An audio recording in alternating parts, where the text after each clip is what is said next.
പുഴുക്കാണ്. നമ്മുടെ വീട്ടിലൊക്കെ നമ്മൾ സ്ഥിരമായിട്ട് ഉപയോഗിക്കുന്ന ഒരു സാധനമാണ് കാച്ചിൽ. അപ്പോൾ ഇന്ന് എനിക്കൊരു കാച്ചിൽ കിട്ടി, അതുകൊണ്ട് ഞാനൊരു പുഴുക്ക് ഉണ്ടാക്കുന്നു. ആ വീഡിയോ ആണ് ഇന്ന് കാണിക്കുന്നത്. അപ്പോൾ ഈ ചാനൽ ആദ്യമായിട്ടാണ് കാണുന്നതെങ്കിൽ നിങ്ങൾ സബ്സ്ക്രൈബ് ചെയ്യണം. നിങ്ങൾക്ക് വീഡിയോ ഇഷ്ടപ്പെടുകയാണെങ്കിൽ ഫ്രണ്ട്സിനൊക്കെ ഷെയർ ചെയ്ത് കൊടുക്കുകയും വേണം. അപ്പോൾ നമുക്കെങ്ങനെയാണ് ഈ കാച്ചിൽ പുഴുങ്ങുന്നതെന്ന് നോക്കാം. കാച്ചിൽ ചെത്തിയിട്ട് ഒന്ന് ക്ലീൻ ചെയ്തെടുക്കട്ടെ.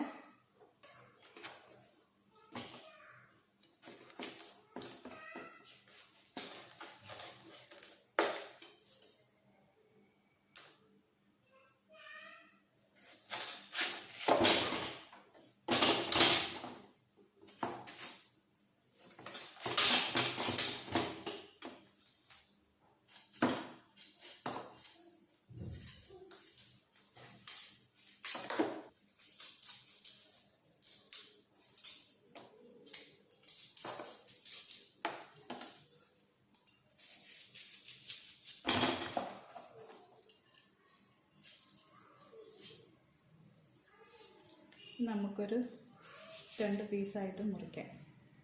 ഇതേ പരുവത്തിൽ നമുക്ക് ഇതെല്ലാം മുറിച്ചെടുക്കാം. കാച്ചിൽ ചെത്തി കഴുകി ഞാൻ അടുപ്പേ വെച്ചിട്ടുണ്ട്. ഇതിനെ ഒന്ന് വേകട്ടെ.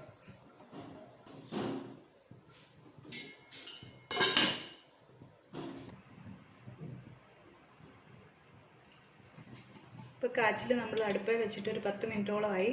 നമുക്കിത് വെന്തോന്നൊന്ന് നമുക്കൊന്ന് കുത്തി നോക്കാം.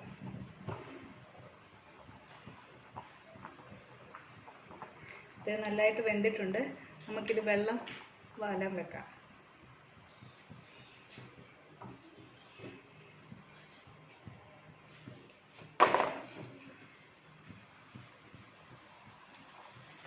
ഇതിൽ നമുക്ക് ഉപ്പ് നീര് തൂവി കൊടുക്കാം.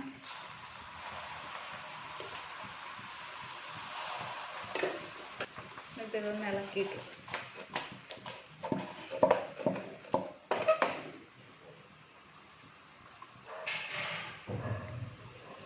അങ്ങനെ നമ്മുടെ കാച്ചിൽ വെന്തിട്ടുണ്ട്. ഇനി നമുക്ക് ഇതിൻ്റെ കൂടെ കഴിക്കാൻ വേണ്ടി നമുക്ക് ഒരു ചമ്മന്തിയുടെ ഉണ്ടാക്കാം. അതിനുവേണ്ടി ഞാൻ 3 പച്ചമുളക് എടുത്തിട്ടുണ്ട്. നമുക്കൊന്ന് ഒടിച്ചിട്ട് കൊടുക്കാം.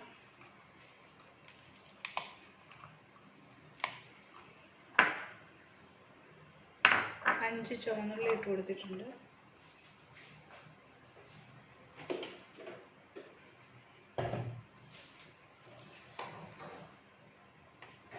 ആവശ്യത്തിന് ഉപ്പ്. ചമ്മന്തി ഉണ്ടാക്കാൻ കാന്താരിയാണ് ബെസ്റ്റ്. പക്ഷെ കാന്താരി ഇല്ലാത്ത കാരണം ഞാൻ പച്ചമുളക് വെച്ചാണ് ചമ്മന്തി പൊട്ടിക്കുന്നത്. ചമ്മന്തി അരച്ചെടുത്തിട്ടുണ്ട്.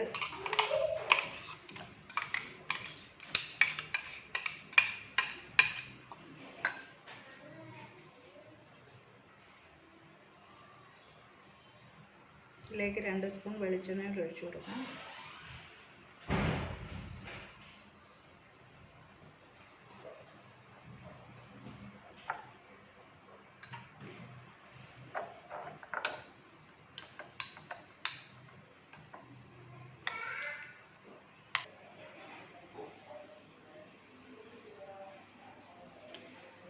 അങ്ങനെ നമ്മുടെ കാച്ചിൽ പുഴുങ്ങിയത് റെഡി ആയിട്ടുണ്ട്.